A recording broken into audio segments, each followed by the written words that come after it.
Hi, I am Anna. I am the owner of Little Wings Sleep and the founder as well. I am a certified sleep coach and a mama to three. I am so glad that you've joined me today for questions with Little Wings.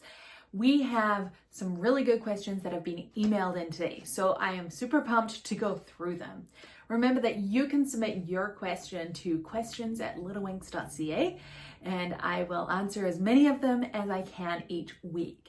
If you find that there is one of these questions that is going to be super helpful for everyone on the podcast, make sure you share it with them. Like, parenting is tough. Let's be a team about it. It's a team sport. I am just so glad that you're here today because I just feel really passionately about sleep, but also about grace and sleep, because I did a post yesterday on Instagram about that there's not good or bad sleepers. And I think that there is this massive pressure that is on parents that their kid needs to be a good sleeper. You know, like you turn up at a social event and they're like, hey, is she a good sleeper? Is he a good napper? And it's like, well, that doesn't define who they are at all. And also there are so many elements that go into sleep: timing, genetics, body clock, environment, sleep tolerance, stimulation, lack of stimulation, the behavioral understanding, anatomy. Like if a kid is needing tubes, they're not going to be able to sleep properly. So we have to make sure that we are looking at a holistic approach. And that is what you will find is different about Little Wings and about what I do, is that we're looking at every element of your family, of your baby's life, of who they are, their perspective when it comes to sleep, because they are experiencing this too. We're not doing something to them. We are teaching them, we're being with them, we are cheering them on, we are leading them, and we're supporting them. And that's why we will not leave them to cry it out. So today I have some questions. Let's start off with Mom Andrea. So Andrea says she has two questions, one about her toddler and one about her youngest daughter. So let's get into her toddler, who is 3 years old now, and they have church services on Friday nights from 7:30 to 9. If we aim to get her to bed around 9:45, what time should we wake her up the next morning? Should we let her nap longer to make up the lost sleep? How should we approach the following days: wake time, nap, and bedtime? Her usual morning time is 7:30 with a nap to 1 till 2:30 and bedtime 8:30, 9 o'clock sometimes. So it's not super late compared to a baby who usually does or a toddler who does a 7 o'clock bedtime. So that's gonna give us a lot more leeway. When babies and newborns, they have about 5 to 10 to 15 minutes that they can go kind of beyond their usual capacity without losing the plot. With babies, we have about 20 minutes. With toddlers, we can go up to like half hour or so. And as they get older like this, we can even stretch it longer. I would let your little one sleep in till like 8:30, and then I would still do a nap. However, what I would do is making sure that you're still waking them up on time from that nap if you're allowing more time in the morning. So I would say allow a bit more time in the morning or in the nap time. However, I'm more likely to do a bit more of a sleep in and then nap time, keep it on track so that then the next bedtime is on track. And if you're finding that your toddler is then overtired on Saturdays from Friday nights, then we have an earlier 8 o'clock bedtime rather than 8:30. Keep in mind, everyone, that this is one time a week. This parent is saying, hey, I put them to bed later than usual one time a week. So we're not changing a body clock here. If this was like every second night or 3 nights in a row out of the week, we would be going back and forth on the body clock, and it would actually make it really tough on them being able to process sleep. And our goal is not to make sleep tough on our kids. It's to make it easier, to set them up for success. So this is once a week. It's also 3.5 years. So let's see what happens with the 15-month-old, who is the younger sibling. We wake her up every day at 7:30, but recently I've noticed she's taking longer to fall asleep for her first nap and slightly longer for her second nap as well. Her usual day kind of looks like 7:30 wake up, 10:40, first nap until 12:15, second nap is 3:15 till about 4:30 and 8 p.m. bedtime. She sleeps through the night and hasn't had any early morning, so I'm not sure what to do about this change. Should we make any adjustments? The first thing that we're actually looking at is is she upset while falling asleep? If she's upset, then yes, we need to change something. If she's just rolling around happy, which some kids will do, then I'd just like leave it be. What we are gearing up for here is a nap transition. This is going into the 2-to-1 nap transition. And I know Andrea is also in Sleep Sleep Baby, so make sure you download the 1.5 transition and the 2-to-1 nap transition, Andrea. And I want to make sure that you have those two. But ultimately at 15 months, like we're kind of on the later end for going into a nap transition. And so this is kind of like to be expected. You could shuffle bedtime to 11 until 12:15, and that kind of gives her a little bit more time to process. But when we're seeing a longer sleep latency is the time that it takes them to fall asleep from waking up, then we know we're heading into a nap transition. If she's not waking up at night, naps are still a good length, she's happy falling in asleep, I would leave it be right now. I will let you know at 15 months, because it's like she's happy on these 2 naps, I would say that the 2-to-1 nap transition is going to be a quick one. So usually that nap transition will take like 4 to 8 weeks. However, for this little pumpkin, I think that it's going to be a quicker one, because obviously they have really, really great sleep comprehension, really great sleep hygiene, and communication with the parents is like on point. So that's going to be like in their court. However, we're also seeing that like we're still like able to take sleep even when we're not super tired, which is, it's like the golden circle. Like that's like the shining thing of sleep, is when they can initiate those sleep skills even when we don't have absolutely perfect timing. Okay, so we have 2 questions from another mom, Nicole. So her baby is 13 weeks. Sorry, I've got them on a different piece of paper here, so I'm just like figuring this out. So baby is 13 weeks, can easily sleep a 3 to 6 hour chunk at night in their bassinet. They only wake up to eat and go back to sleep so easily, but during the day they're napping 35 to 50 minutes in their bassinet. We end up doing mainly contact naps during the day. These will usually be 2 hours. How can I get a 2-hour nap happening in the bassinet? So it sounds like during that night feed, like that night waking, there's probably some drowsiness in that night feed. And so when they're kind of getting that extra help to fall asleep, what they're actually doing is getting that help to transition sleep cycles. So during the day, we don't have the same chemical buildup to help us transition sleep cycles, especially if we don't have the knowledge and the empowerment to, like the skill, like the teaching piece, to be able to get to sleep themselves. With 35 to 50 minute nap, I do think we can lengthen some awake windows here. So I don't know what the current awake window is. So an awake window is from when they get out of the crib to when you next put them into the crib. So I don't know what this baby's doing with that. However, I do know that if we can extend that sleep pressure, it can encourage that next round of sleep in the bassinet. I would also say, do not give up trying. This is a skill, this is something, and even when we have a 55-minute nap, that's still a full sleep cycle. That still gives you enough like relief in the brain chemically to be able to do another full awake time. Don't give up. This is a practice. This is not something that they come out of the womb just knowing how to do. So it's like feeding. You have to practice. They just get a lot more practice at it than they do sleep. And so make sure you practice, and then do like that contact nap kind of midday, so that then you're getting really good, like kind of preventative rest in there, so that you know that there's been one really good chunky nap in there, and then you're able to kind of know that they're going into the latter half of the day rested. I wouldn't do at 13 weeks all of the naps in the bassinet. So this is the second part of the question, which is like at night, there's a great routine, 5 minutes of rocking and baby is asleep, bam, out. Or I can place them in the bassinet and it takes over an hour with us needing to reset them halfway.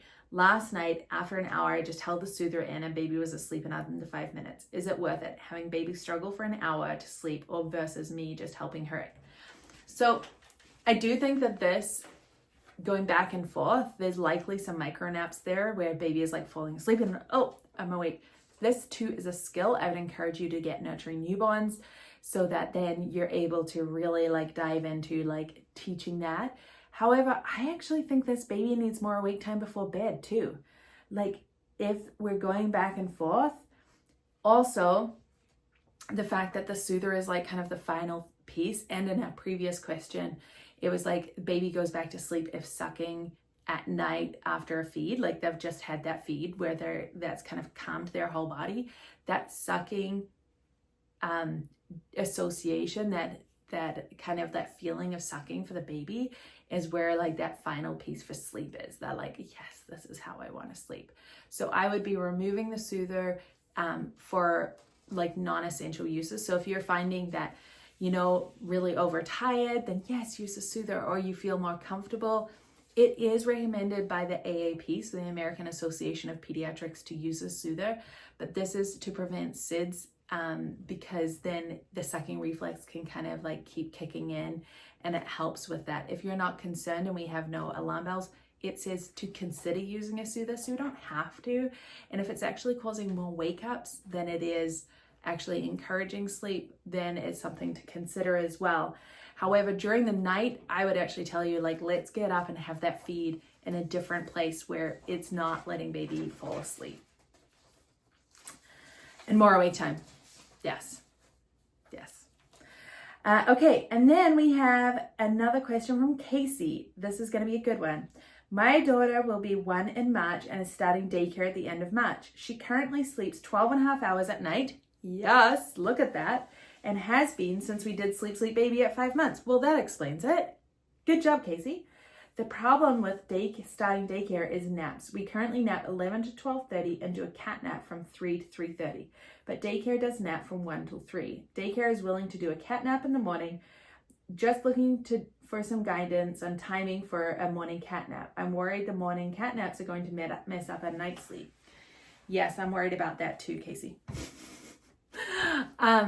I think that like sometimes daycare is offered to do the cat nap in the morning. However, it can also like mess with the body clock some and give some early morning. So you can give it a shot.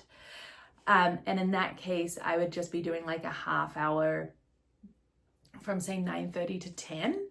And so, or 20 minutes. The key here is that you can't do a full sleep cycle in that cat nap, because otherwise they will need a full awake time after the cat nap, which isn't something they're able to offer having a set nap time at 1 p.m. Jumping from waking up at 7:30 to then going to a 1 p.m. nap, that's a massive leap. Like we have then had a 2-hour difference. What I would do here is I would test this out at home. I would test it out. Keep in mind their awake times are going to be a little bit shorter at daycare because the level of stimulation is so much higher than it is at home. So that's another thing to consider. You are so close to transitioning to one nap. However, generally, even babies who are on one nap at 12 months, if they go into daycare, sometimes they'll switch back to 2 naps for a while, purely because of the amount of stimulation that they're receiving and how hard work it is. So much hard work to navigate talking to different people. Other children are now here. They're working out what to do, how this works. What is the routine for this? It is really exhausting for them. So if anything, starting daycare, you're more likely to have night wakings out of overtiredness and out of kind of just that unsureness and the developmental leap that will come with change, because whenever you go into change, whether it's travel, sickness, all of those kind of things, generally will get a developmental leap. So you'll see a developmental leap come, and then you might see a little bit of night wakings. The thing here is that when we do have that, we want to make sure we're keeping our communication really clear. I would carve out extra time in the evening to make sure that baby is feeling super confident in their attachment with you, that you're able to have that quality time playing in their room and they're feeling really assured that like nothing else has changed, because that's the next question, right?